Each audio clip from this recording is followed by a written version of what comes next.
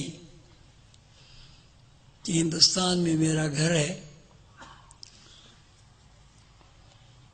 وہاں دروازے میں ایک زینہ ہے جس سے اوپر چڑھ کے چھت پر پہنچا جاتا ہے۔ میں وہاں سیڑھیوں پر بیٹھا ہوا ہوں اور یہ سوچ رہا ہوں کہ آدمی مر کیوں جاتا ہے، اور اس سوچ کی وجہ یہ ہے کہ میری دادی اماں کا انتقال ہو گیا ہے، جو مجھے بہت پیار کرتی تھی۔ مجھے ان کی جدائی شاق گزرتی تھی، تو چونکہ ان کے انتقال کا واقعہ تازہ تازہ تھا، تو میرے ذہن میں یہی سوچ تھی کہ آدمی مر کیوں جاتا ہے۔ اب آپ بھی بتائیں کہ آپ نے 12 سال کی عمر میں کوئی نہ کوئی بات آپ کو تو یاد آئی ہوگی۔ یار ذرا روشنی تو کر دو بھائی، یہ تو اندھیرا کر دیا سارا۔ کیوں بھائی، آپ کو 12 سال کی عمر کی کوئی بات یاد آئی؟ کتنے لوگوں کو یاد آئی؟ ہاتھ اٹھائیں۔ یہ اتنے ہاتھ آپ لوگوں نے اٹھا لیے ہیں کہ اس کا گننا فوری طور پر ممکن نہیں ہے۔ اس کا مطلب یہ ہوا کہ اکثریت یہاں جو لوگ بیٹھے ہیں ان کی اکثریت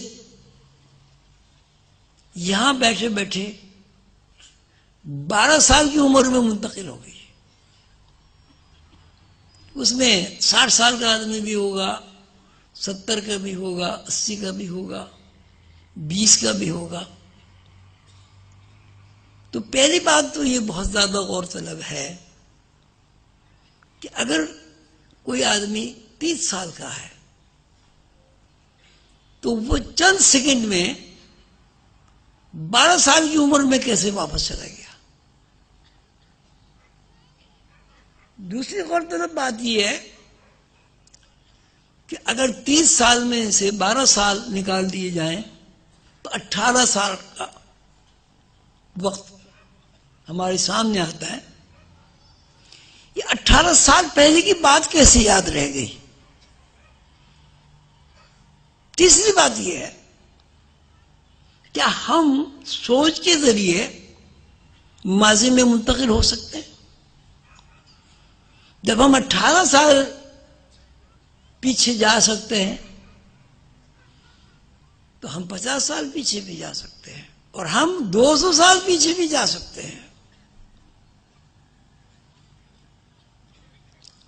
آپ کی سمجھ میں یہ بات آئی کہ آپ یہاں بیٹھے بیٹھے اپنے ملک میں پہنچ گئے۔ کراچی میں بیٹھے بیٹھے میں ہندوستان پہنچ گیا۔ میرے بھائی میری بہنیں کوئی لاہور پہنچ گیا ہوگا، کوئی پنڈی پہنچ گیا، کوئی پشاور پہنچ گیا ہوگا، کوئی ہو سکتا ہے امریکہ پہنچ گیا ہو، یا امریکہ کے لوگ بھی ہیں، کوئی ہو سکتا ہے کہ روس پہنچ گیا ہو۔ کیا ایسا ہوا؟ جی سب بتاؤ بھائی، کوئی ایک آدمی یہ بتائے کہ ایسا کیوں ہوا۔ دیکھیے نا، 18 سال کی زندگی میں اگر آپ 18 سال تک ہوائی جہاز میں بھی سفر کریں تو کتنے گھنٹوں میں پہنچیں گے؟ کئی دن لگ جائیں گے آپ کو۔ اب یہاں آپ نے آنکھیں بند کی اور یاد کیا اپنے ماضی میں 12 سال کی عمر کو. 12 سال کی عمر میں آپ منتقل ہو گئے. نہ صرف منتقل ہو گئے، جس ملک میں، جس شہر میں، جس جگہ آپ رہتے تھے وہ جگہ بھی آپ کے سامنے آ گئی. وہ صرف جگہ ہی سامنے نہیں آ گئی، آپ کو اپنی زندگی کے کھیل کود کا زمانہ بھی یاد آ گیا. اب اگر یہ پوچھا جائے کہ بھئی آپ نے 12 سال کی عمر میں کیا کچھ دیکھا، تو ہر آدمی مختلف کوئی بات بتائے گا. کسی نے اسکول کا دیکھا ہوگا، کسی نے کوئی آپس میں کوئی شرارت یاد کی ہوگی، کسی کو اماں کی پٹائی یاد آئی ہوگی، کسی کو ابا کا گھرکنا یاد آیا ہوگا. لیکن یہ بات مسلمہ ہے کہ آپ نے سیکنڈ کے 1000ویں فریکشن میں 18 سال کا سفر کر لیا ہے. یا اگر کوئی 50 سال کا ہے تو اس نے 38 سال کا سفر کر لیا ہے. اس بات سے یہ نتیجہ مرتب ہوا کہ ہر انسان کے اندر ایسی صلاحیت موجود ہے کہ موجودہ دور کے مائلیج کے برخلاف وہ سفر کر سکتا ہے. اور اگر انسان کے اندر یہ صلاحیت موجود نہ ہوتی تو آپ 18 سال کی عمر میں نہ پہنچتے. کیوں بھائی؟ بات ایسی ہے یا اس میں کوئی اختلاف ہے؟ کیا کیسی ہے؟ کیا ہے؟ میں کیا فرماتا ہوں؟ میں نے کیا کہا؟ کوئی ایک صاحب کھڑے ہو کے بتایا میں نے کیا کہا؟ میں نے آپ سے کیا عرض کیا؟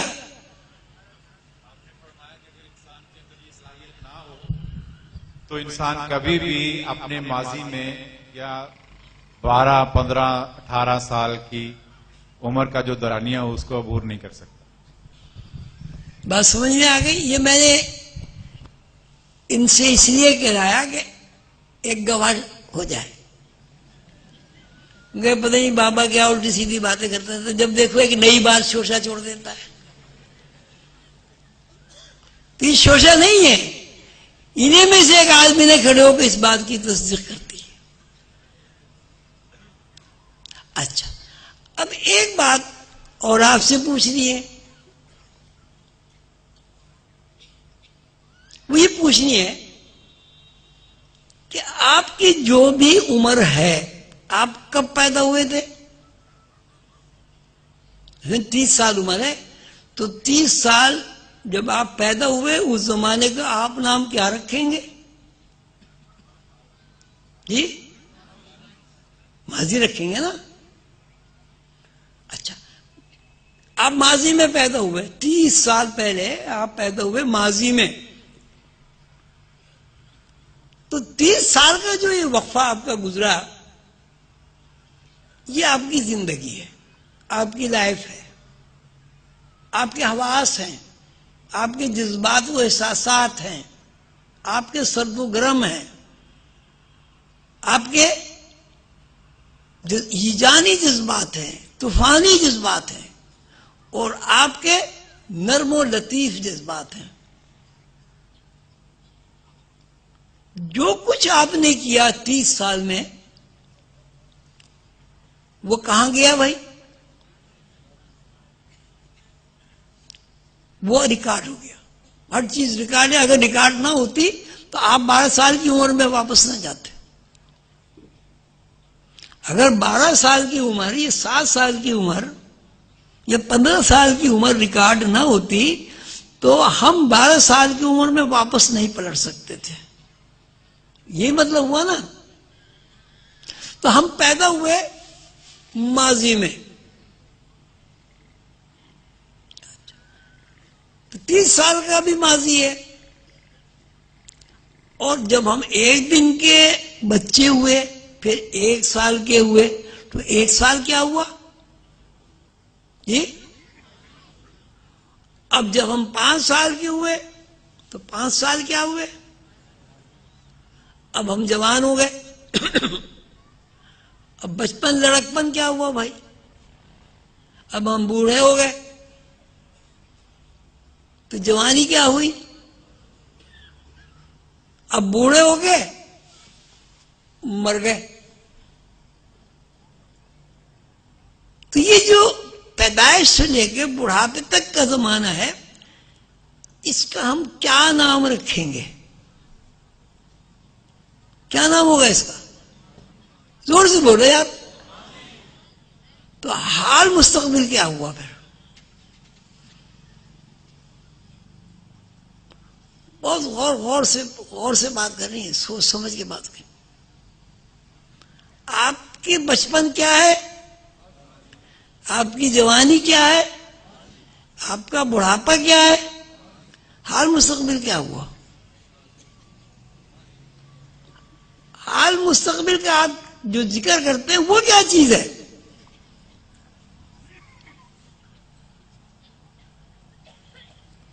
تو حال اور مستقبل فکشن ہے، ماضی ریئل ہے. حال مستقبل میں تغیر ہے، ماضی ریکارڈ ہے.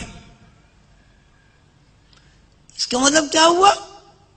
اس کا مطلب یہ ہوا کہ انسان ماضی کے علاوہ کچھ نہیں ہے.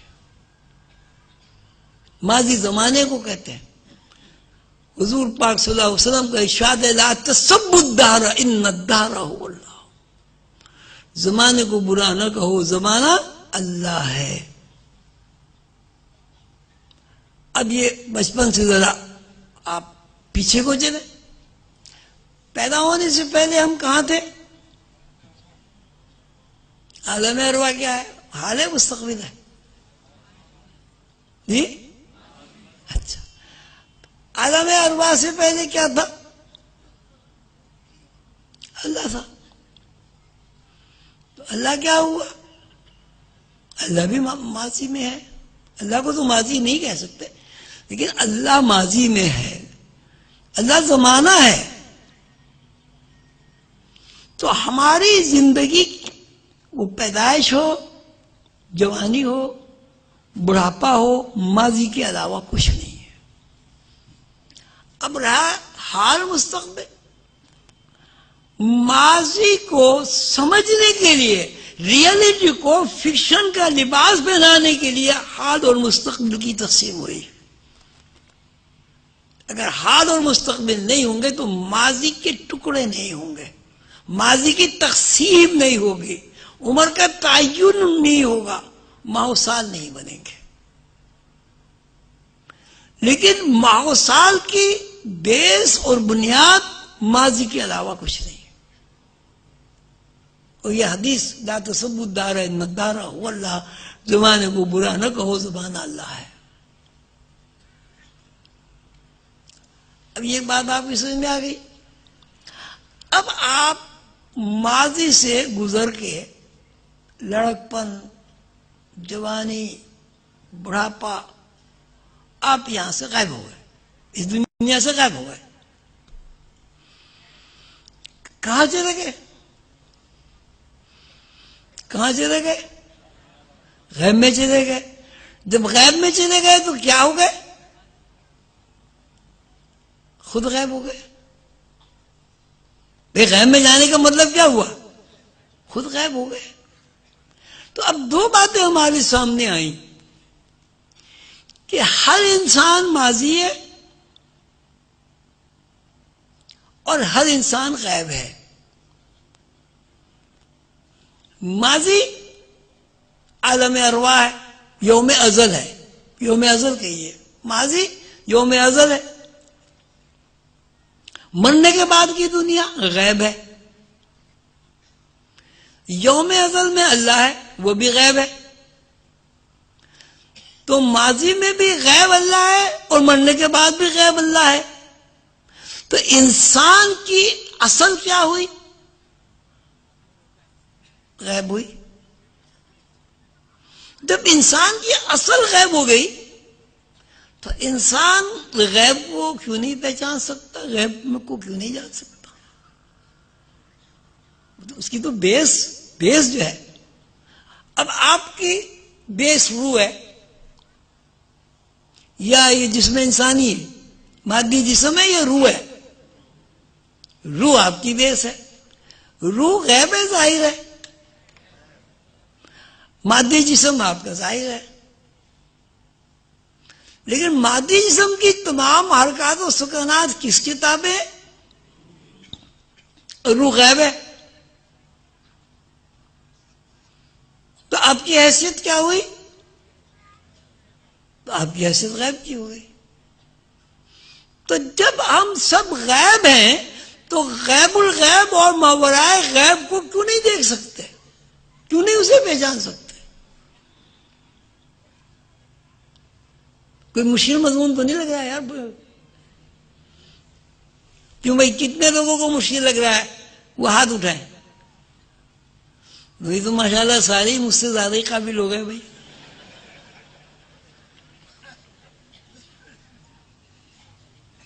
تو بات یہاں سے شروع ہوئی کہ انسان ماضی ہے اور ماضی سب کا سب غیب ہے, اور جو کچھ انسان یہاں کرتا ہے وہ بھی غیب ہو رہا ہے. آپ نے پانی پیا, پانی غائب ہو گیا. آپ نے کھانا کھایا, کھانا غائب ہو گیا. آپ یہاں سے ناظم آباد چلے گئے تو یہاں غائب ہو گئے, یہاں سے غائب ہو گئے, ناظم آباد میں موجود ہو گئے. تو انسان کی جو بیس ہے وہ غیب ہے, اور غیب کا جو مظاہرہ ہے وہ روح ہے. تو اگر ہم اپنی بیس سے, اپنی بنیاد سے, اپنی حقیقت سے واقف نہ ہونا چاہیں تو اس میں بتائیے غیب کا کیا قصور ہے بھائی؟ کون انسان یہ بات نہیں جانتا کہ روح کی تحریکات کے بغیر کوئی مادی وجود حرکت نہیں کر سکتا. روح کی تحریکات کے بغیر کوئی آدمی پانی نہیں پی سکتا. روح کی تحریکات کے بغیر کوئی آدمی سوچ نہیں سکتا. روح کی تحریکات کے بغیر کوئی خاتون ماں نہیں بن سکتی. روح کی تحریکات کے بغیر کوئی مرد باپ نہیں بن سکتا, اور روح کی تحریکات کے بغیر کوئی آدمی ٹیچر, پروفیسر یا لیکچرر نہیں بن سکتا. یہ بن سکتا ہے. مثلا ایک آدمی ہے, وہ لیکچرار ہے, اس کی روح نکل گئی, کیا وہ لیکچر دے سکتا ہے؟ ایک آدمی ہے, پہلوان ہے, اس کی روح نکل جاتی ہے, وہ کشتی نہیں لڑ سکتا. ایک آدمی روٹی کھاتا ہے, پانی پیتا ہے, اس کی روح نکل جائے, وہ نہ روٹی کھا سکتا ہے نہ وہ پانی پی سکتا ہے. ایک آدمی دوڑتا ہے, ریسلنگ کرتا ہے, کشتی لڑتا ہے, اس کی روح نکل جائے. کشتی تو بعد کی بات ہے, وہ تو حرکت بھی نہیں کر سکتا. تو ہماری جو اصل ہے وہ غیب ہے. غیب کی جو دنیا ہے وہی ہماری اصل دنیا ہے, وہی ہماری زندگی ہے. زندگی جو ہم سب یہاں بیٹھے ہوئے ہیں, ہم کہتے ہیں ہاتھ ہل رہا ہے, میں بول رہا ہوں, ابھی میری روح نکل جائے اسی وقت تو میں ہاتھ نہیں ہلا سکتا, میں بول نہیں سکتا. اس سے کیا مطلب ہوا کہ روح نے جسم کو بانسری بنا کے اس کو روح بجا رہی ہے. بانسری دیکھی آپ نے کیسی کیسی آواز اس میں نکلتی؟ اس بانسری میں آپ پھونک نہ مارے آواز نہیں نکلے گی, یہ نکلے گی. اسی صورت سے اگر روح ہمارے اندر پھونکے نہ مارے تو ہم بات نہیں کر سکتے. اب اس کا 1 اور 2 کے حساب سے کیا مطلب ہوا کہ آدمی روٹی کھاتا ہے لیکن جب وہ مر جاتا ہے روٹی نہیں کھاتا. روٹی کس نے کھائی جی؟ پانی کس نے پیا؟ تو روح روٹی کھا رہی ہے، روح پانی پی رہی ہے. آپ پڑھ کے فاضل ہو گئے، علامہ ہو گئے، بڑی بڑی ڈکشنری آپ نے حفظ کر لی، تو کبھی آپ نے اس بات کو سوچا کہ یار میں تو روٹی کھا ہی نہیں رہا ہوں، تو روح روٹی کھا رہی ہے. میں تو پانی پی نہیں رہا ہوں، روح پانی پی رہی ہے. میں کہاں کا باپ ہوں؟ وہ تو روح ابا ہے. میں کہاں کی ماں ہوں؟ تو روح اماں ہے. میں کدھر کا پروفیسر ہوں؟ وہ تو روح پروفیسر ہے. میں کدھر کا مزدور ہوں؟ وہ تو روح مزدور ہے. اگر روح میڈیم نہ بنائے جسم کو اور اس کا ساتھ چھوڑ دے تو یہاں نہ مزدور رہے گا، نہ آجر رہے گا، نہ تاجر رہے گا، نہ کوئی سوداگر ہوگا، نہ کوئی ٹیچر ہوگا، نہ کوئی اسٹوڈنٹ ہوگا، نہ کوئی ماں ہوگی، نہ کوئی باپ ہوگا. ایسا ہے ہی نہیں ہے.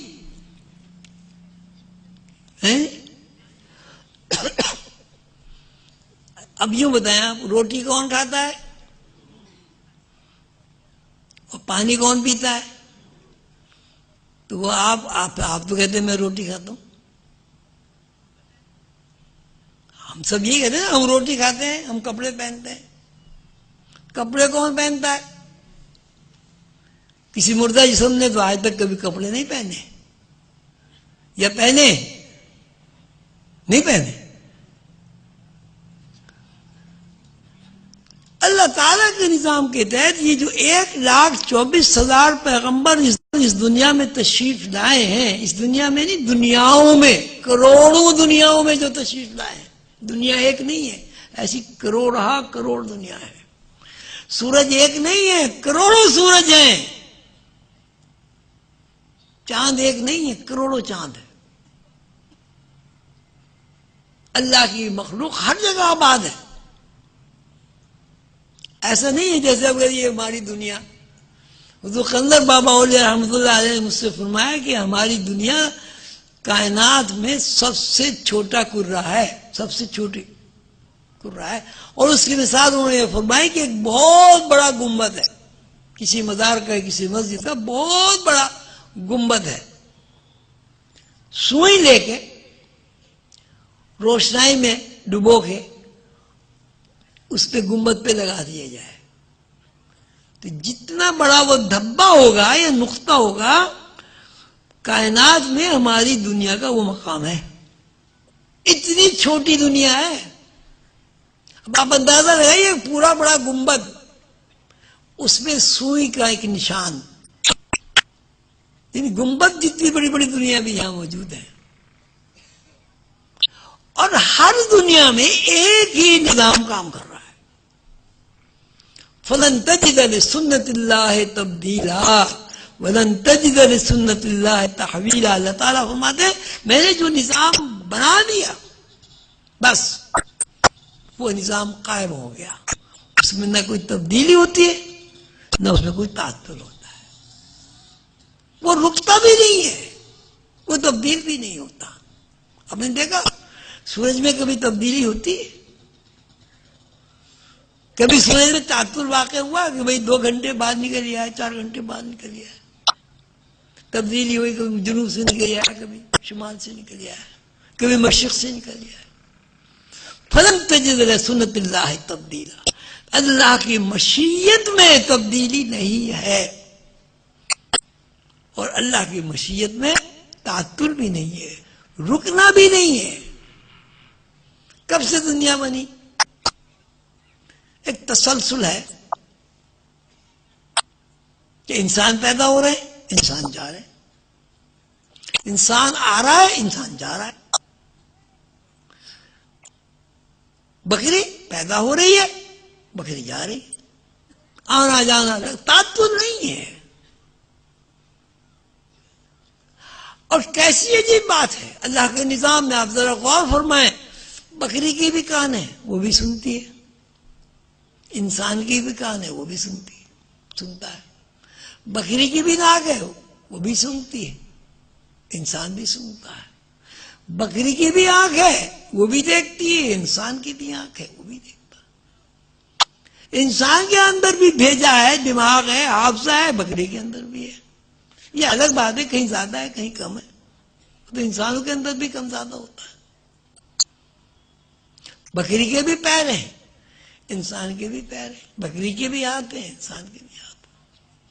پرندوں کے بھی پیر ہیں، پرندوں کے بھی ہاتھ ہیں. پرندوں کے پیر ان کے پنجے ہیں، ان کے ہاتھ ان کے پر ہیں، 4 ہو گئے. لیکن سب چیزیں سماعت ایک ہے، بصارت ایک ہے، لمس ایک ہے، ذائقہ ایک ہے، حرکت ایک ہے، لیکن سب الگ الگ ہیں. کیوں الگ ہے؟ پیدائش کا عمل ایک ہے، دودھ پلانے کا عمل ایک ہے، لیکن پھر سب الگ ہے. سبح اسم ربک الاعلی الذی خلق فسوی والذی قدر فہدی. پاک اور بلند مرتبہ ہے وہ ذات جس نے معین مقداروں کے ساتھ تخلیق کر دیا ہے. خلق فسوی والذی قدر فہدی، معین مقداروں کے ساتھ. کیسی عجیب بات ہے، کیسی عجیب صنائی ہے، اللہ کی قدرت ہے. سماعت ایک ہے، سننے کے ذرائع ایک ہیں، لیکن کان کی شکل تبدیل ہو گئی، ہاتھ کی شکل تبدیل ہو گئی، پیر کی شکل. بھوک ایک ہی ہے، پیاس ایک ہی ہے، تقاضے ایک سے ہی ہیں. انسان کو بھی غصہ آتا ہے، بکری کو بھی غصہ آتا ہے. انسان بھی اپنے بچوں سے پیار کرتا ہے، بکری بھی اپنے بچوں سے پیار کرتی ہے. ایک نظام اللہ تعالیٰ کا ہے، لیکن یہ سارا نظام ڈیپینڈ کرتا ہے روح کے اوپر. جس طرح کہ انسان روح نکلنے کے بعد مر جاتا ہے، اس طرح بلی بھی روح نکلنے کے بعد مر جاتی ہے. روح نکلنے کے بعد جس طرح کوئی انسان کھانا نہیں کھا سکتا، چل پھر نہیں سکتا، ایک بلی بھی روح نکلنے کے بعد چل نہیں سکتی، پھر نہیں سکتی، کھانا نہیں کھا سکتی. بس ثابت ہوا کہ اس ساری دنیاؤں کا نظام ڈپینڈ کرتا ہے روحوں کے اوپر. یہ سارا روحانی نظام ہے، جسمانی نظام نہیں ہے. جسمانی نظام میں تغیر ہے، روح میں تغیر نہیں، اس لیے کہ حقیقت میں تغیر نہیں ہوتا، غیر حقیقی چیز میں تغیر ہوتا ہے. جہاں تغیر ہوگا وہ غیر حقیقی چیز ہے، اور جہاں تغیر نہیں ہوگا وہ حقیقی چیز ہے. تو انسان کی جو پیدائش اس دنیا میں ہے اس پہ تغیر ہے، ہر روز تغیر ہے، ہر آن تغیر ہے، ہر سال تغیر ہے، زمانے کے حساب سے تغیر ہے، لیکن اس کی روح جو ہے اس میں تغیر نہیں ہے. انسانوں کی جو بدنصیبی ہے وہ یہ ہے کہ انسان نے تغیر کو حقیقت سمجھ لیا ہے اور تغیر کو حقیقت ثابت کرنے پر بضد ہے کہ بس سب کچھ یہ ہمارا جسم ہی ہے، یہی کھانا ہے، یہی پینا. عجیب بات یہ ہے کہ ہر انسان یہ دیکھتا ہے کہ اس کے باپ کا انتقال ہو جاتا ہے، ہر انسان یہ دیکھتا ہے کہ اس کا دادا بھی دنیا میں نہیں رہا، ہر انسان کو اس بات کا بھی علم ہے کہ یہ زندگی چند روزہ ہے. اس کے باوجود وہ سب کچھ تغیر پذیر جسم کو سمجھتا ہے. جو کچھ اس کی زندگی ہے وہ یہی ہے کہ یہ جسم میرا جو ہے یہی اصلی ہے. اب اس جسم کو آسائش مہیا کرنے کے لیے مکان بنانا، کاروبار کرنا، پیسے جمع کرنا، بےایمانیاں کرنا، مکاریاں کرنا، ملاوٹ کرنا، ملک و قوم کو بیچنا، اپنے آپ کو فروخت کر دینا. اگر انسان اس حقیقت سے واقف ہو جائے کہ یہ میرا جو جسمانی نظام ہے، چاہے وہ میرا جسم ہو، چاہے وہ میرا گھر ہو، چاہے وہ میرا کاروبار ہو، چاہے وہ میری زمین ہو، یہ سب عارضی ہے، اس کو یہی رہ جانا ہے. جب یہ یقین انسان کے اندر داخل ہو جائے گا، وہ اس دنیا میں کھانا بھی کھائے گا، بہترین زندگی بھی گزارے گا، اعلیٰ درجے کا اللہ تعالیٰ اسے رزق بھی فراہم کرے گا. لیکن اس بے ثبات دنیا کو اصل نہیں سمجھے گا. یہی بات 1,24,000 پیغمبروں نے بتائی ہے کہ دنیا ایک مسافر خانہ ہے، یہ دنیا ایک امتحان گاہ ہے، یہ دنیا ایک کھیتی باڑی کی جگہ ہے. اب زمین میں آپ کیکر بوئیں گے تو کیا کاٹیں گے؟ کیکر ہی کاٹیں گے، اس میں آم تو نکلنے سے رہے. زمین پہ آپ آم بوئیں گے، آم کے درخت میں سے آپ آم اتاریں گے، اس میں کیکر کے کانٹے نہیں لگیں گے. یہ تجربہ ہے. اسی صورت سے دنیا کی ان چیزوں میں آپ دل لگائیں گے جو چیزیں عارضی ہیں، فنا ہونے والی ہیں، جو چیزیں آپ کے ساتھ نہیں دیں گی، آپ کے ساتھ وفا نہیں کریں گی. تو آپ کی زندگی بے وفائی کی تصویر بن جائے گی، آپ کی زندگی غیر حقیقی بن جائے گی. اس لیے حقیقت کی طرف آپ نے کبھی توجہ ہی نہیں دی. آپ نے کبھی اس بات کی کوشش ہی نہیں کی میری اصل کیا ہے. اب ماشاءاللہ اتنے سارے آپ لوگ بیٹھے ہیں، اب بتائیے آپ کا جسم اصلی ہے یا متغیر ہونے والا ہے، ٹوٹنے والا ہے، بکھرنے والا ہے، سڑنے والا ہے، غلاظت گندگی کا ڈھیر ہے. ایک مردہ جسم پڑا ہوا ہو، 2 دن اس کو پڑے رہ جائے، وہ جسم کیا ہوگا؟ تعفن ہو جائے گا، سارے محلے میں بدبو پھیل جائے گی. اور یہ ایسی بات نہیں ہے جو آپ کو پتہ نہ ہو. آپ دیکھتے ہیں کتے بل مرے پڑے ہوتے ہیں، کتنی بدبو آتی ہے ان کے اوپر. انبیاء علیہ السلام کے بعد صحابہ کرام نے ان تعلیمات کو پھیلایا. اس کے بعد صحابہ کے بعد اولیاء اللہ نے ان تعلیمات کو پھیلایا. اولیاء اللہ کی تعلیمات کا خلاصہ اور نچوڑ اس کے علاوہ کچھ نہیں ہے. اس دنیا میں آدمی امتحان دینے آتا ہے، اور امتحان بغیر تیاری کے نہیں ہوتا.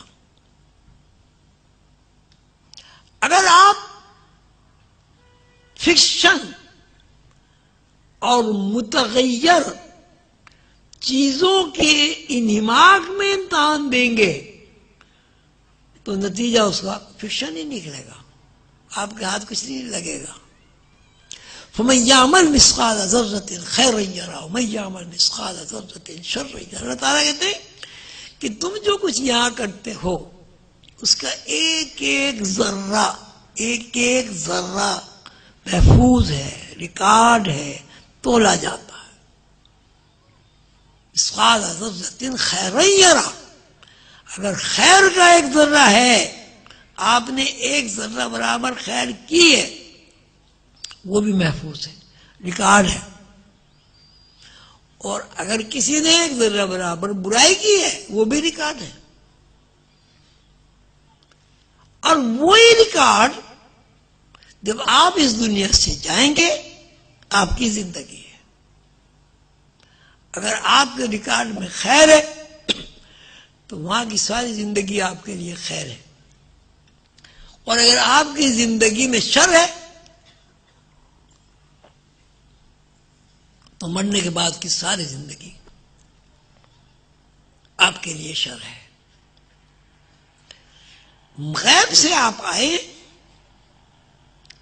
غیب میں آپ کو جانا ہے.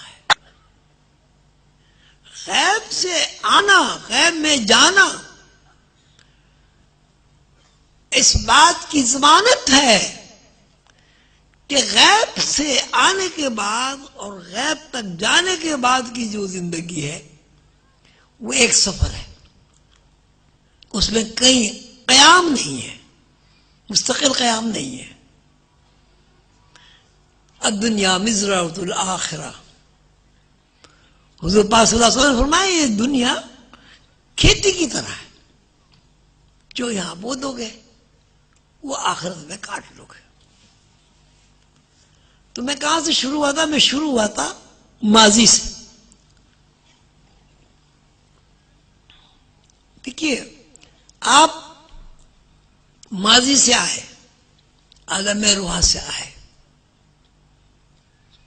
اور آپ جب اس دنیا سے چلے گئے تو ماضی میں چلے گئے. مثلا میرے ابا جی اللہ تعالیٰ ان کی مغفرت فرمائے، ان کے درجات بلند کرے، تشریف لے گئے اس دنیا سے. میری اماں بھی چلی گئی،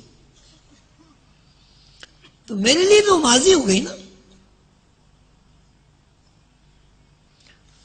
تو ساری زندگی کی تگ و دو، ساری زندگی کے آپ کے معاملات، جینا مرنا کھانا پینا شادی بیاہ بچے گھر بار، یہ سب عارضی ہے مستقل ہے جی. اور جب آپ اس دنیا سے چلے جائیں گے وہ عارضی ہے مستقل ہے. حضور قندر بابا نے ایک دفعہ مجھے فرمایا کہ ایک مسافر آیا شہر کو، جا رہا تھا کسی شہر کو، تو وہاں اسے ایک فقیر بیٹھے دیکھا. اس سے پوچھا بھائی بستی کدھر ہے؟ اس نے کہا ادھر ہے. وہ کافی دور چل کے قبرستان پہنچ گیا. اس کو بڑا غصہ آیا کہ نہیں، یہ تو بہت ہی بدتمیز آدمی، اس نے میرا راستہ کھوٹا کر دیا. آگے اس پہ بہت ناراض ہوا کہ تو نے مجھے غلط راستہ بتا دیا. اس نے کہا نہیں، میں نے غلط راستہ نہیں بتایا، تم نے مجھ سے پوچھا بستی کدھر ہے. بستی کا مطلب یہ ہے جہاں لوگ جا کے بس جائے، آباد ہو جائے، پھر وہاں سے نہ آئے. مجھے یہاں اتنے سال بیٹھے ہوئے ہو گئے، میں تو یہی دیکھا کہ ادھر سے ادھر جاتے، ادھر سے آج تک کوئی واپس نہیں آیا. اصلی بستی تو وہی ہوئی جہاں سے آدمی واپس نہیں آیا. تو ہمارے لیے بھی اصلی بستی مرنے کے بعد ہی کی زندگی ہے. اللہ تعالیٰ نے وسائل پیدا کیے ہیں، بڑی نعمتیں اللہ تعالیٰ کی ہیں، کھانے کی، پینے کی، پہننے کی. کیا اللہ تعالیٰ نے یہ سب چیزیں اس لیے پیدا کی کہ اللہ تعالیٰ کی نعمتوں کا استعمال نہ ہو؟ نہیں، اللہ تعالیٰ یہ چاہتے ہیں کہ بندے اللہ کی نعمت استعمال کریں اور شکر کریں، لیکن بندے یہ بھی جان رکھیں کہ یہ نعمتیں عارضی ہیں. مستقل نعمتیں جو ہیں وہ مرنے کے بعد کی دنیا کی. اور آج کے دور کا جو المیہ ہے وہ یہی ہے کہ ہم موت کے بعد کا جو زمانہ ہے اس کو فراموش کر چکے ہیں، بلکہ فراموش کرنا چاہتے ہیں. اب جب یہاں سے آدمی وہاں جاتا ہے، میں آپ جہاں سے لندن جائیں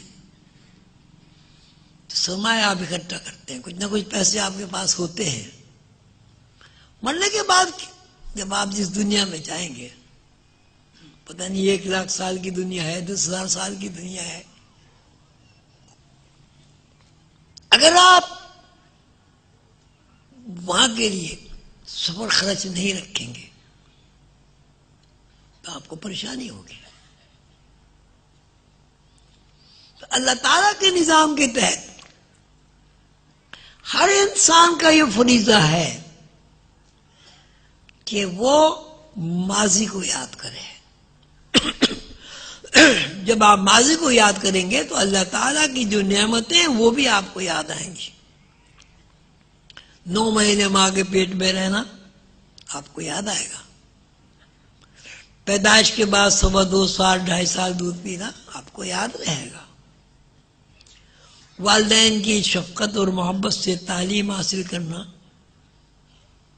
آپ کو یاد رہے گا، آپ اس کے شکر گزار ہوں گے.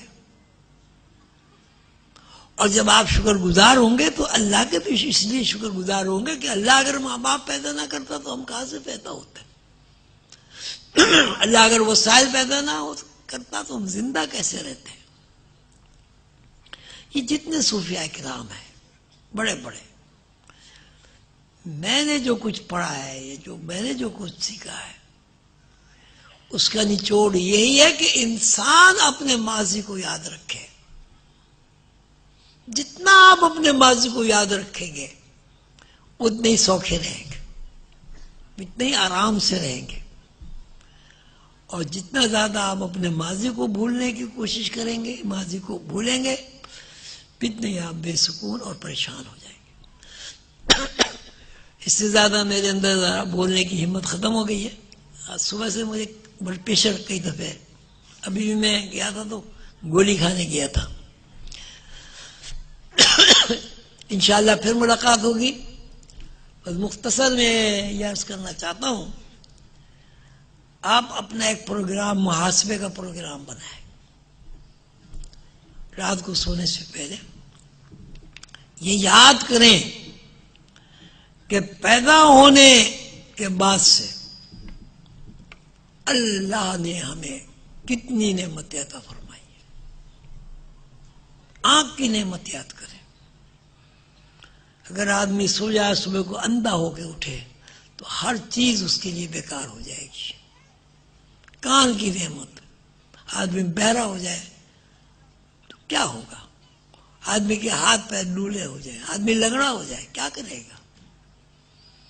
آدمی کا دماغ ختم ہو جائے، ہینڈیکیپڈ ہو جائے، وہ کیا کرے گا؟ نہ ملازمت کر سکتا ہے، نہ بات کر سکتا، کچھ بھی نہیں کر سکتا. تو جب آپ اللہ کی دی ہوئی نعمتیں یاد کریں گے تو آپ کا ماضی سے رشتہ جڑ جائے گا. ماضی کی نعمتیں تو یاد کریں گے. جب ماضی سے رشتہ آپ کا جڑے گا تو عالم ارواح سے آپ کا رشتہ جڑے گا. جب ارواح سے آپ کا رشتہ جڑے گا تو یوم ازل سے آپ کا رشتہ جڑے گا. جب یوم ازل سے آپ کا رشتہ جڑے گا تو اس وقت سے آپ کا رشتہ جڑے گا جب اللہ تعالی نے فرمایا الستو بربکم، میں تمہارا رب ہوں. اللہ تعالی نے جلوہ نمائی فرمائی، مخلوق کے سامنے آ گئے. اس کیا مطلب الستو بربکم، میں تمہارا رب ہوں؟ کیا مطلب ہوا؟ اللہ سامنے ہی آئے نا. روحوں نے اللہ کو دیکھا، روحوں نے اللہ کو دیکھا. جب روحوں نے اللہ کو دیکھا تو اقرار کیا، قالوا بلا، انہوں نے کہا جی ہاں ہم اس بات کا اقرار کرتے ہیں کہ آپ ہمارے رب ہیں. اب جتنا ماضی میں آپ جائیں گے تو ماضی میں چلتے چلتے چلتے چلتے یوم ازل میں پہنچیں گے. اور یوم ازل میں بھائی کیا ہوا؟ کیا ہوا یوم ازل میں؟ جی اللہ نے کیا کہا؟ میں تمہارا رب ہوں. ہم نے کیا کہا؟ ہم نے کہا جی ہاں آپ ہمارے رب ہیں، ہم اس بات کا اقرار کرتے ہیں۔ کیا روحوں نے اللہ کو دیکھے بغیر اقرار کر لیا؟ روحیں گونگی بہرے ہیولے تھے، سماعت نہیں تھی، بصارت نہیں تھی، ایک گم شدگی کا عالم تھا، حیرانی کا عالم تھا۔ بس اتنا احساس تھا کہ میں ہوں۔ کیا ہوں؟ کچھ احساس نہیں تھا، میں ہوں، بس اتنا احساس تھا میں ہوں۔ نہ آواز تھی، نہ آنکھ تھی، نہ منہ تھا بولنے کے لیے، نہ سمجھنے کے لیے دماغ تھا، کچھ نہیں تھا، ہیولا تھا، گونگا بہرا ہیولا۔ اس ہیولے کے سامنے اللہ تعالیٰ نے رونمائی فرمائی اور کہا الستو بربکم، میں تمہارا رب ہوں، میں تمہارا رب ہوں۔ یعنی گونگی بہری روحوں نے آواز سنی، گونگی بہری روحوں نے اللہ کی آواز سنی۔ جب اللہ کی آواز سنی کان بن گئے۔ کان تو پہلے سے تھے لیکن روحوں کو احساس ہو گیا کہ ہمارے کان ہیں، ہم ان سے سنتے ہیں۔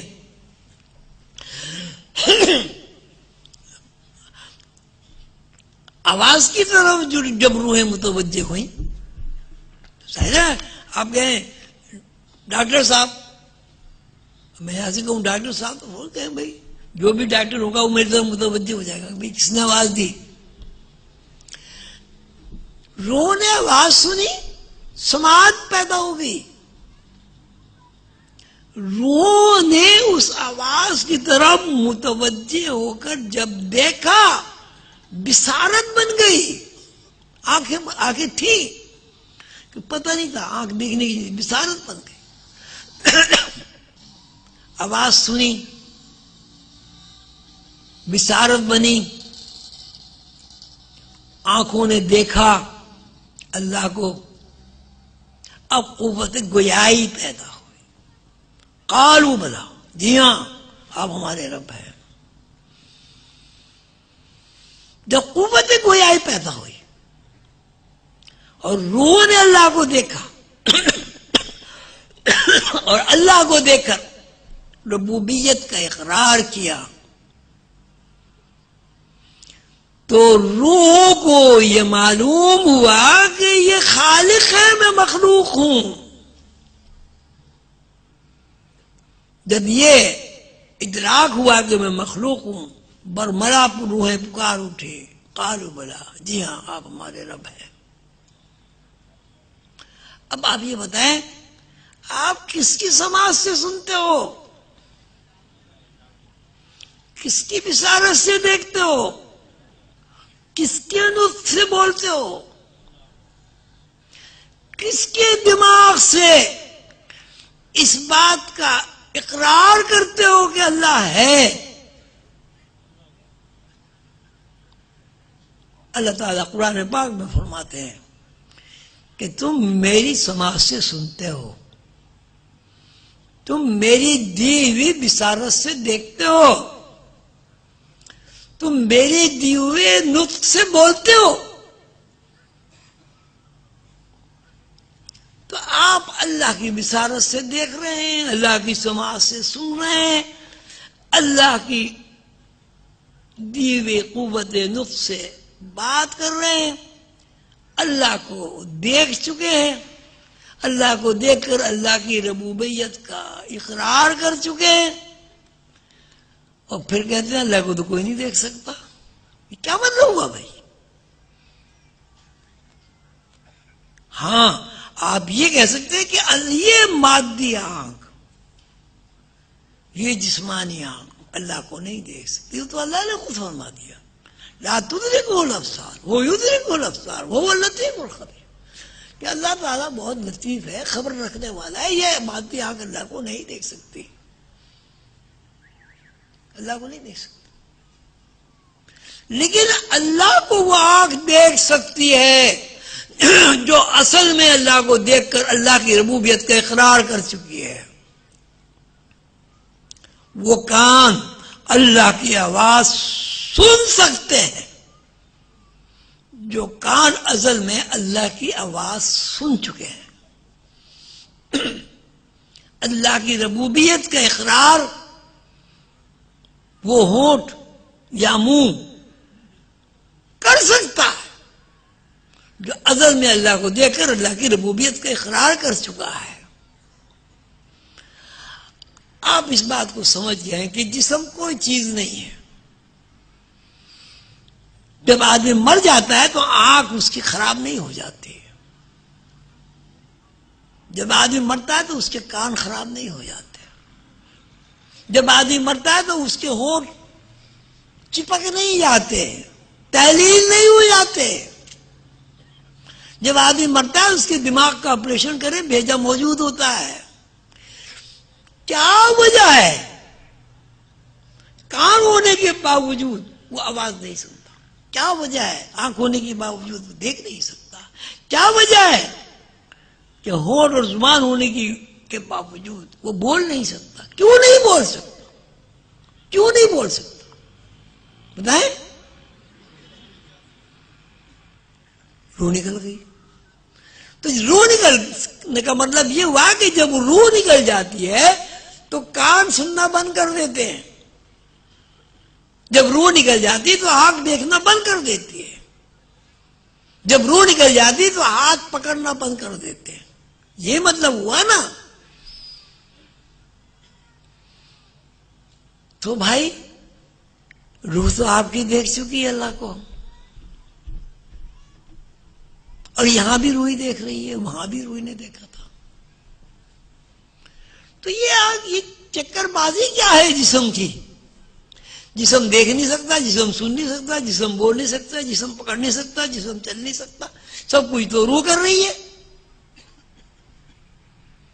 اور روح ازل میں اللہ کو دیکھ چکی ہے، اللہ کی آواز سن چکی ہے، اللہ کا اقرار کر چکی ہے۔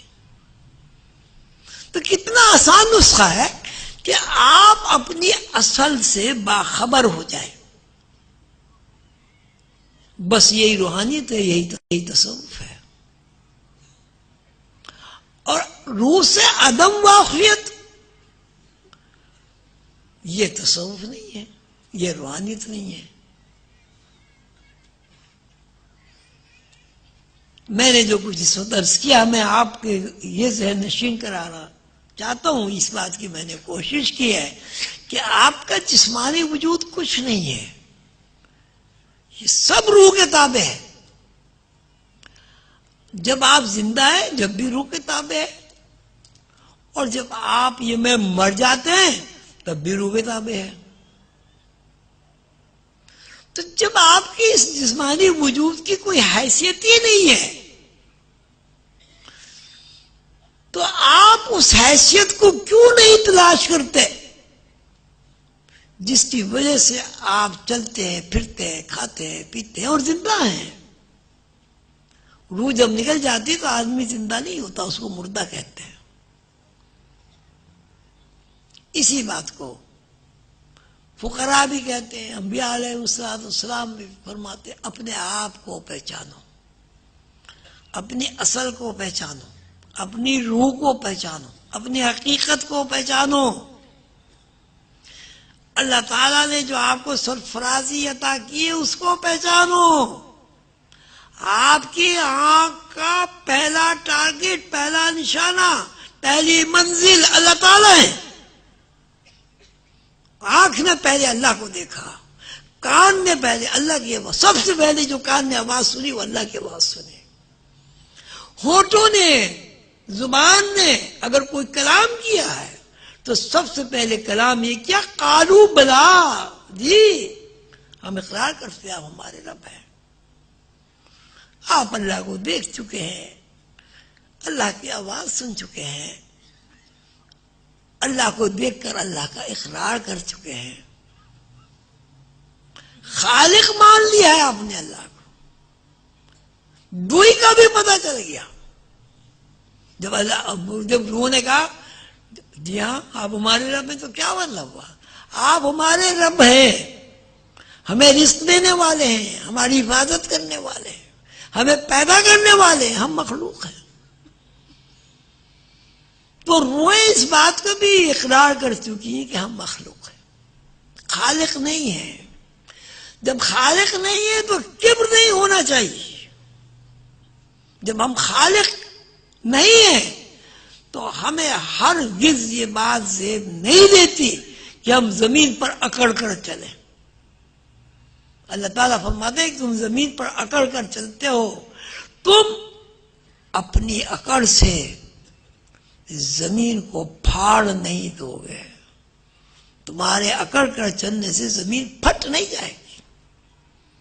اور اگر تم اتنے ہی زوراور ہو، اتنے ہی طاقتور ہو کہ زمین پر اکڑ کر چلتے ہو، مکھی تمہارا رزق لے کر اڑ جاتی ہے، اس مکھی سے وہ رزق چھین کر دکھاؤ۔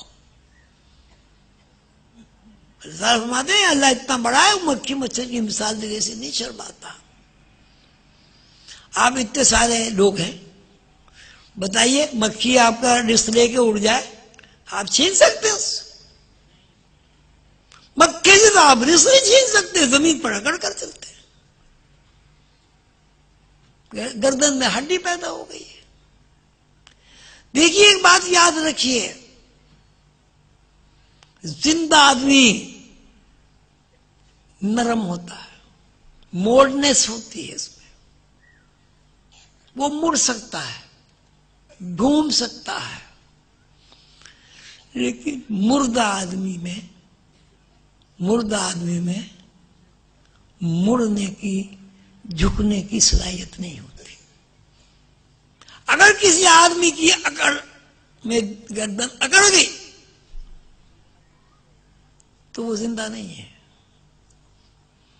اس لیے زندگی کی علامت ہی ہے کہ زندگی میں موڑنس ہوتی ہے، آدمی مڑ سکتا ہے، جھک سکتا ہے۔ ایک آدمی مر گیا، اب اس کی گردن آپ جھکا کے دکھا دیں، نہیں جھکے گی۔ ہاتھ اکڑ گیا، ہاتھ کو سیدھا کر کے دکھائے، ہاں سیدھا نہیں ہوگا۔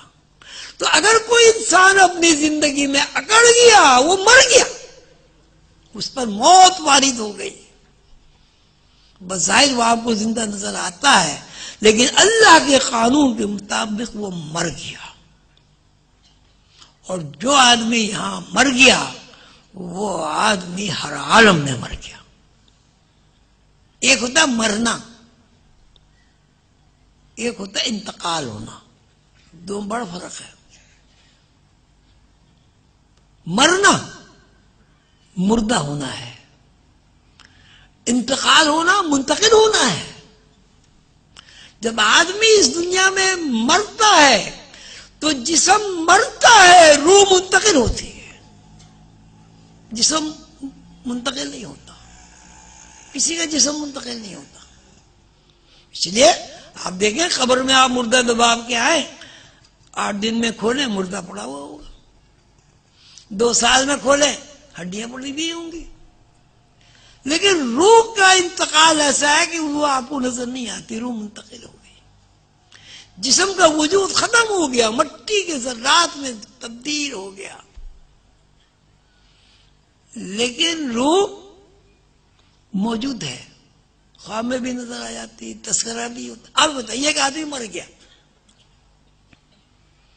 20 سال کے بعد اس کا ذکر ہو رہا ہے کہ وہ ایسا تھا، ویسا تھا، میرا ماموں تھا، میرا چاچا تھا، میرا تایا تھا۔ کس کا ذکر ہو رہا ہے؟ جسم کا ذکر ہو رہا ہے جی، روح کا جسم ہو رہا ہے، جسم کا ذکر ہو ہی نہیں رہا۔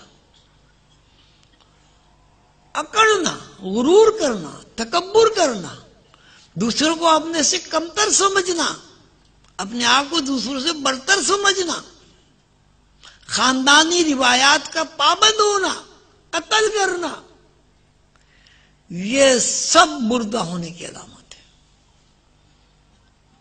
اور جب آدمی مر کے مردہ ہو، اکڑ جائے، یا زندہ مردہ ہو جائے، اکڑ جائے، دونوں کی صورت ایک ہی ہے۔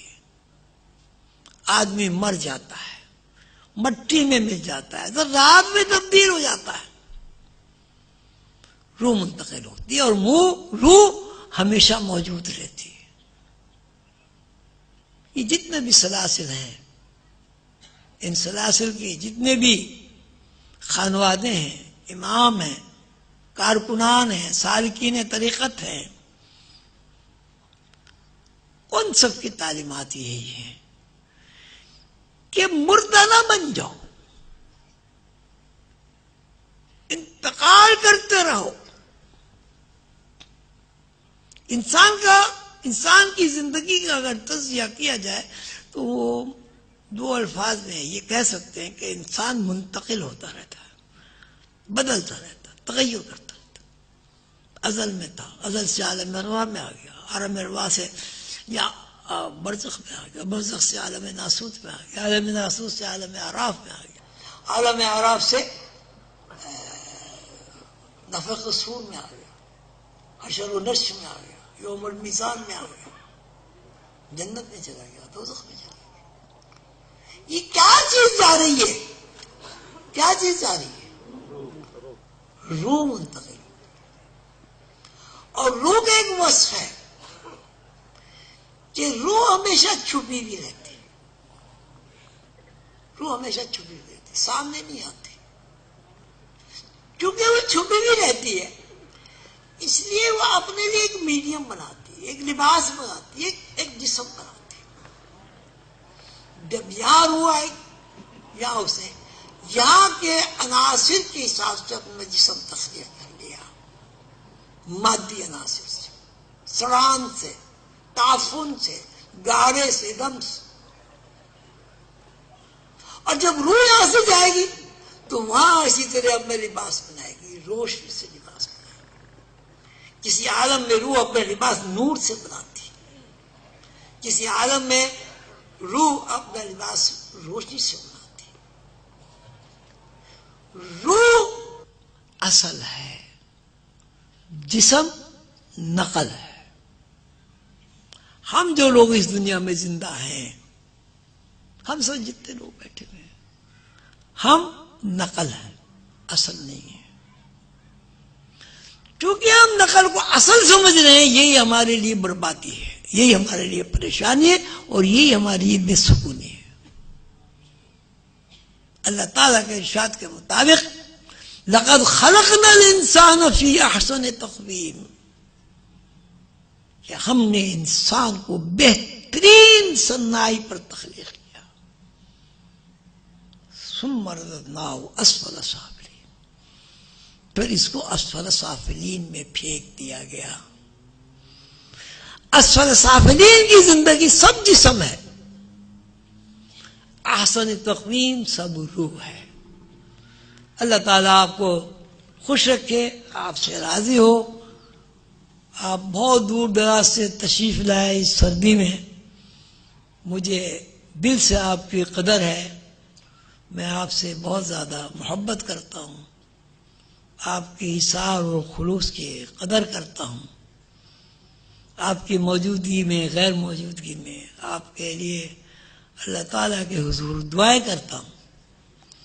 اللہ تعالیٰ آپ کو خوش رکھے، اور سلسلہ عظیمیہ میں شامل افراد کے لیے میرے دلی جذبات یہ ہیں کہ اللہ تعالیٰ انہیں ہر نعمت سے نوازے، اور سب کو اور مجھے توفیق دے کہ ہم حضور قلندر بابا اولیاء رحمۃ اللہ علیہ کے مشن کو دامیں درہمیں قدمیں سکونیں جس طرح بھی ممکن ہو اس کو اور لوگوں تک بھی پہنچائے۔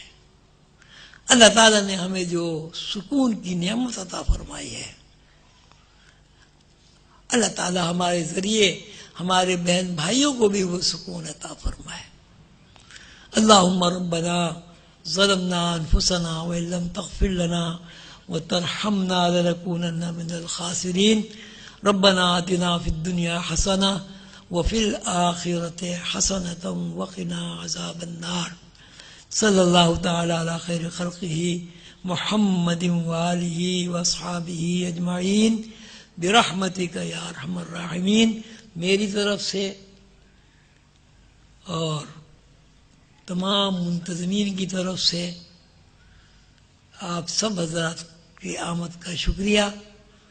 اور دوسری بات یہ کہ آپ اپنے گھروں میں نرم گرم فوم کے گدے بسترے چھوڑ کر یہاں تشریف لائے ہیں. یقیناً آپ کو گھر جیسا آرام تو نہیں ملا ہوگا. جو اس سلسلے میں آپ کو تھوڑی سی تکلیف ہوئی ہوگی، مچھروں کی بھی یہاں تکلیف زیادہ ہے، اس سب کے لیے بچھر تو آپ سے معذرت کر نہیں سکتے، میں ہی معذرت کر سکتا ہوں ان کی طرف. اللہ تعالیٰ آپ کو خوش رکھے، آباد رکھے. اور سلسلے کے معاملات میں آپ سے یہ کہنا چاہتا ہوں کہ اپنے اسباق کی پابندی کریں، مراقبے کی پابندی کریں، اور سارے بھائی قواعد و ضوابط یاد کریں اور ان پر عمل کرنے کی کوشش کریں. اور اس کے ساتھ ساتھ اللہ تعالیٰ نے آپ کو جو روحانی تشخص عطا فرمایا ہے، اس تشخص کے ذریعے زیادہ سے زیادہ سلسلے کی باتوں کو پھیلائیں، لوگوں کو ترغیب دیں، لوگوں کو مثالیں دے کر سمجھائیں. جیسے میں نے کوشش کی ہے کہ آپ کو مثالیں دے کر سمجھاؤں روح کا جسم کا رشتہ. اب یہ پتہ نہیں آپ کی سمجھ میں آیا ہے نہیں آیا. مجھے ایک صاحب نے قصہ سنایا تھا، بزرگ نے، کہ ایک مولوی صاحب ساری رات زلیخا پڑھتے رہے، فجر کی اذان ہو گئی. جب وہ انہوں نے ختم کیا تو ایک صاحب کھڑے ہوئے، ان کا مولوی صاحب یہ تو بتا دو کہ زلیخا عورت تھی یا مرد؟ تو یہ بھی یہ ہوتا ہے کہ بھائی ایک یہ بھی مجھے لوگوں نے بتایا کہ ابا جی ایسی باتیں کرتے ہیں کہ اس سے ہمارے دماغ پہ بوجھ پڑتا ہے اور ہم سو جاتے ہیں. تو بہرحال میں تو پھر بھی آپ کو جھنجھوڑ کے اٹھاتا رہتا ہوں، اس لیے کہ مجھے خود نیند نہیں آتی. تو میں کہتا ہوں یہ میرے بچے کیوں سوئیں جب مجھے نیند نہیں آتی. اللہ تعالیٰ آپ کو خوش ہو، آپ کو راضی ہو. اللہ تعالیٰ آپ کو صحت تندرستی عطا فرمائے. اللہ تعالیٰ آپ کو اپنے بچوں کی خوشیاں دکھائے. اللہ تعالیٰ آپ کی اولاد کو سعید بنائے، سعادت مند بنائے. والدین کے لیے اولاد راحت اور خوشی کا پیغام ہوتے ہیں. اللہ تعالیٰ اس نعمت سے ہم سب کو مستفید فرمائے. آپ سب میری اولاد ہیں، میرے بچے ہیں، میرے دوست ہیں، میرے بزرگ ہیں. میری درخواست ہے آپ سے کہ میرے لیے بھی دعا فرمائیں. اب مجھے پہلے تو فکر نہیں ہوتی تھی، اب جانے کی فکر ہو گئی ہے. ایسا لگتا ہے کہ وقت ظاہر ہے سب کا آتا ہے، قریب ہی ہوگا.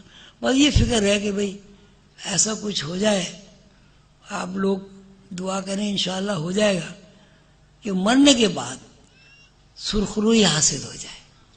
بس اس کے لیے اس بات کے لیے دعا کیجیے گا. انشاءاللہ آپ کی سب دعائیں میرے حق میں قبول ہوں گی. ربنا اغفر لی ولوالدی وللمؤمنین یوم یقوم الحساب. کہ اپنے بڑوں کے لیے بھی دعا کرو. بزرگ تو دعا کرتے ہی ہیں، بچوں کو بھی چاہیے کہ اپنے بڑوں کے لیے دعا کریں. اور میری خوشی کا جو سامان آپ کر سکتے ہیں یا مجھے خوش کر سکتے ہیں وہ یہی ہے کہ سلسلہ عظیمیہ کے پیغام کو جتنا پھیلا سکتے ہیں آپ پھیلا دیں. اس لیے میں نے جب یہ سلسلہ شروع کیا تھا تو میرے دماغ میں ایک ہی بات تھی، دیوانگی کی حد تک بات تھی، کہ میں نے اتنی جد و جہد اور کوشش کرنی ہے کہ زمین تو کیا چیز ہے، آسمانوں میں قلندر ہوا اولیاء کا نام گجے گا. الحمدللہ مجھے اس میں کامیابی ہوئی. میں نے پہلے یہ کام کیا کہ بھائی درخت کی تو پہچان ہے نہیں، پہلے درخت خریدو، پھر لاؤ، پھر تھاملے بناؤ، زمین بناؤ، کھاد ڈالو، پانی ڈالو، ایک آدمی اتنا کام کیسے کر سکتا ہے؟ میرے ذہن میں یہ بات آئی کہ جہاں زمین ملے دانے بکھیر دو. زمین کی جو صلاحیت ہے وہ آپ کے خلوص کو قبول کر کے ان بیجوں کو درخت بنا دے گی. آپ ان بیجوں سے نکلنے والے درختوں کو الگ الگ کر دیں، گھاس پھوس ہٹا دیں، درخت ہی درخت ہو جائیں گے. اور پھر جب ایک درخت لگ جائے گا تو ایک درخت کے پھل کتنے ہوں گے اور ان پھلوں کے بیج کتنے ہوں گے. آپ کا کام ہے درخت لگانا، قدرت کا کام ہے اس پہ پھل لگانا. آپ اپنی ذمہ داری پوری کریں. قدرت کے وسائل پابند ہیں اس لیے کہ آپ نے جو درخت لگایا ہے اس کے پیچھے خلوص ہے، اس کے پیچھے اثار ہے، اس کے پیچھے دنیا طلبی نہیں ہے، اس کے پیچھے ایک مرد قلندر کا مشن ہے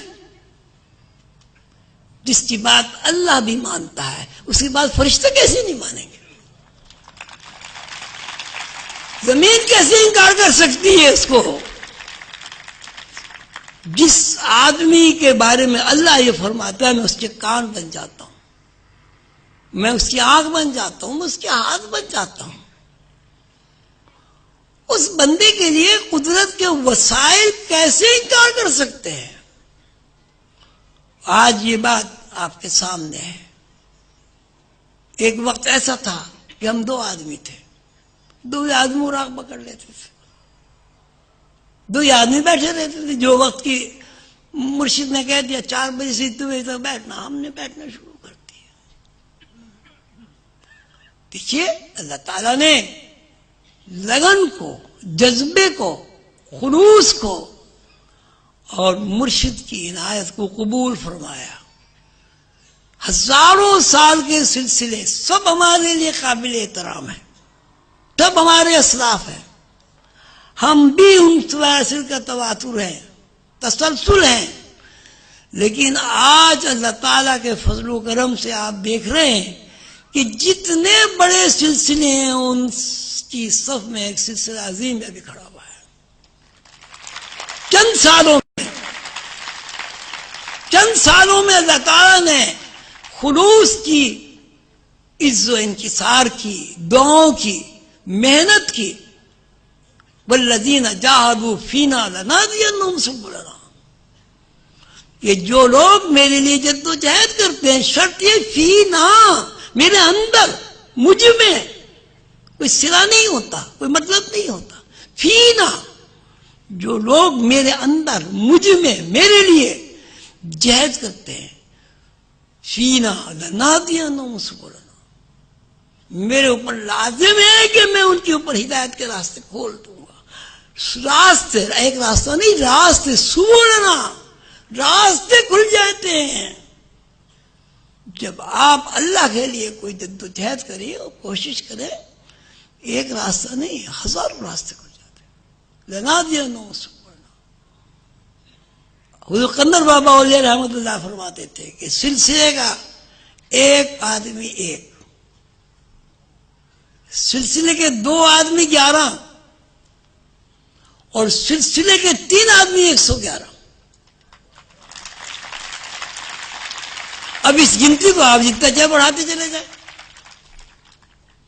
تھوڑی سی مدت میں الحمدللہ اسکولوں میں آپ کی کتاب لگ گئی. ایک خوشخبری یہ بھی سنا دوں، مجھے محنت تو بہت کرنی پڑی. میں نے اللہ کی دی ہوئی توفیق کے ساتھ، آپ سب لوگوں کی دعاؤں کے ساتھ، پہلی جماعت سے 8ویں کلاس تک کتابیں لکھ دی ہیں.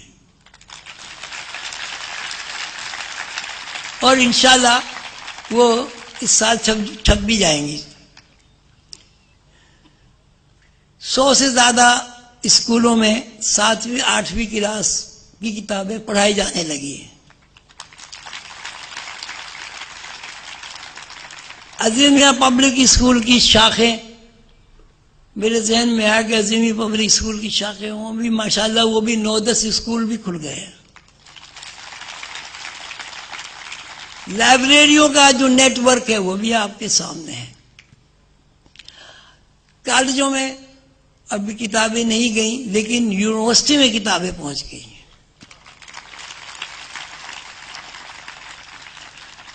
بہت ساری بچیوں نے اور بہت سارے بچوں نے ایم فل کیا ہے سلسلہ عظیمیہ کے اوپر،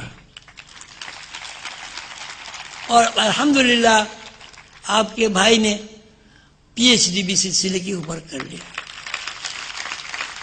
یہ سب کیا ہے؟ یہ سب کیا ہے؟ کبھی آپ نے غور کیا؟ یہ ایک آدمی کا جنون ہے، عشق ہے اپنے مرشد سے.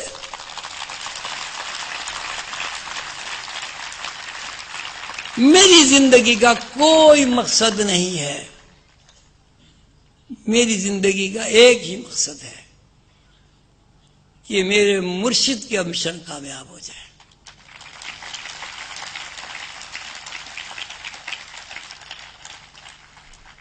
آپ کو میں بتاؤں، بڑی عجیب سی بات ہے. حضور قلندر بابا جب وصال فرما گئے تو میں زیادہ تر مزار پہ جا کے بیٹھا رہتا تھا. بہت مجھے ظاہر ہے جدائی کا بڑا قرار تھا. ایک تو اس زمانے میں یہ ہوتا رہا کہ میں ان کو مستقل ایسے ہی دیکھتا تھا جیسے آپ کو دیکھ رہا ہوں. تو وہ یہ فرمایا کرتے تھے، بھائی میرا کیا مرا، میں تیرے سامنے تو ہوں، بھائی میرا کیا، میں تیرے سامنے ہوں، تو مجھے ہاتھ لگا لے، مجھے دبا لے، بھینچ لے. خیر کئی نئی کیفیت تھی. تو پھر میں سلسلے کی طرف راغب ہو گیا. مجھ سے انہوں نے فرمایا، میں تجھے حکم دیتا ہوں کہ تجھے میرے لیے دلہن سے اور بچوں سے محبت کرنی ہے. جنون کا یہ عالم تھا کہ ہر چیز ذہن سے حذف ہو گئی. مرشد کو حکم دینا پڑا کہ بچوں سے محبت کرو، بیوی سے محبت کرو.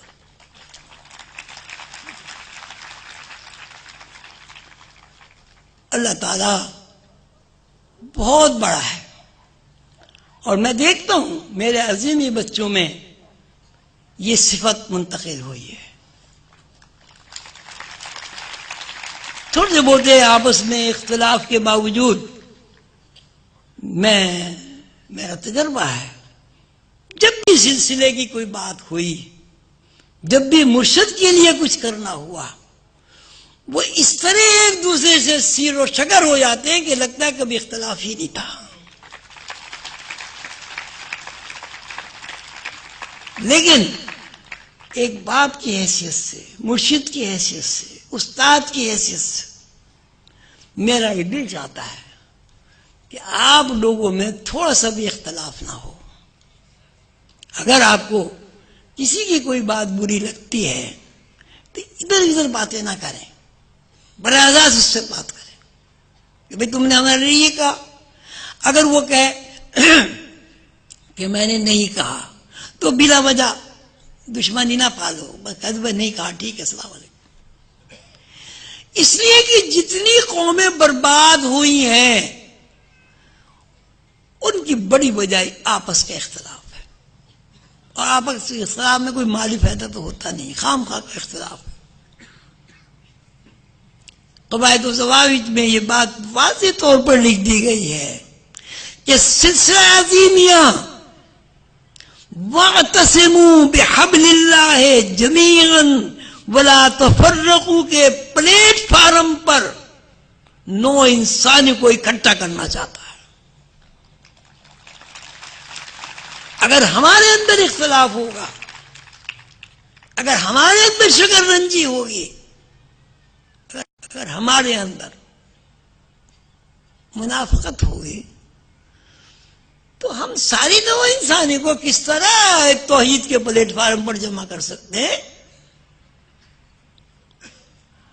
ہم قلندر بابا اولیاء رحمت اللہ علیہ کے نمائندے ہیں. قلندر بابا اولیاء رحمت اللہ علیہ اس وقت صدر الصدور ہے. ہم بادشاہوں کے بادشاہ کی اولاد ہیں. ہمیں زیب نہیں دیتا کہ ہم چھوٹی چھوٹی باتوں پہ ناراض ہوں. ہم بادشاہ ہیں, بادشاہ گر ہیں, ہمارے دل بھی بادشاہوں جیسے ہونے چاہیے. ہمیں اپنے بہن بھائیوں سے تو کیا نفرت کرنی ہے, ہمیں تو دنیا کو معاف کرنا ہے, دنیا کو معاف کرنا ہے. ہم سلسلہ عظیمیہ کے ستون ہیں. ابھی بلڈنگ بن رہی ہے, بنی نہیں ہے. ہم اس کی اینٹیں ہیں جس کی دیواریں بنیں گی. اگر کوئی اینٹ ٹیڑھی لگ گئی تو الزام یہ آ جائے گا کہ ساری بلڈنگ ٹیڑھی ہو گئی ہے. اور وہ ٹیڑھی بلڈنگ 1-2 سال نہیں, صدیوں نہیں, ہزاروں سال چلنی ہے. سلسلہ عظیمیہ ہزاروں سال کے لیے ہے, قیامت تک کے لیے ہے. اگر بلڈنگ کے ستون پلر ٹیڑھے ہو گئے, کمزور ہو گئے, تو یہ ہماری بہت بڑی غلطی ہوگی, نادانی ہوگی. اپنی نسل کے ساتھ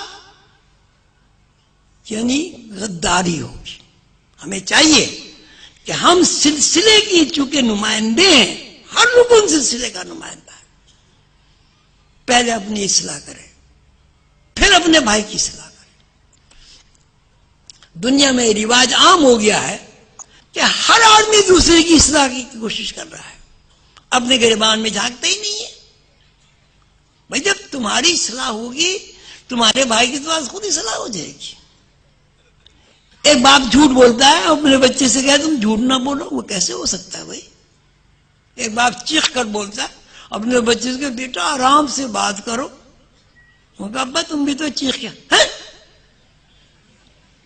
وہ پھر اور چیخے گا. تو بچہ کیسے چیخ کرنی بات کرے گا؟ ہم سلسلے کے جو افراد ہیں عظیمی اس وقت, یہ سلسلے کی بنیاد ہیں, اینٹیں ہیں, سیمنٹ ہے, بجری ہے, لوہا ہے. کوئی چیز بلڈنگ میں ناقص نہیں ہونی چاہیے. اگر کوئی چیز بلڈنگ میں ناقص ہوگی بلڈنگ کمزور ہو جائے گی. ہمارے مرشد حضور قلندر بابا اولیاء رحمت اللہ علیہ نے اس سلسلے کو رسول اللہ صلی اللہ علیہ وسلم کے دربار سے منظور کرایا ہے.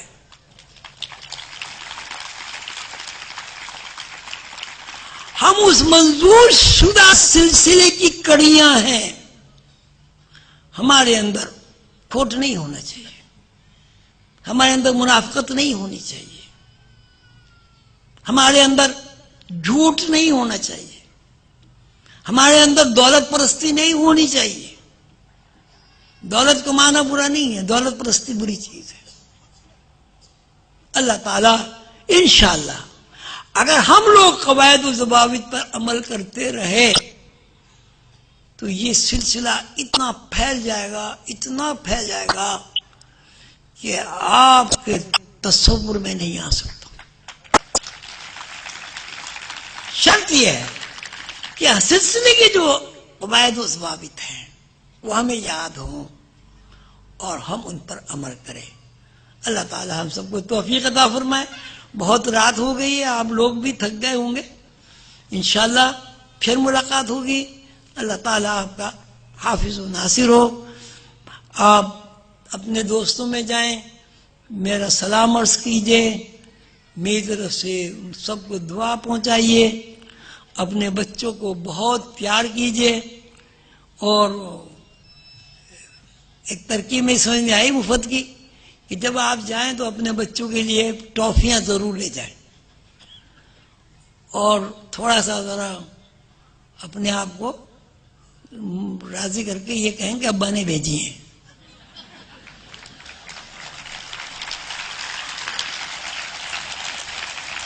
السلام علیکم ورحمۃ اللہ وبرکاتہ.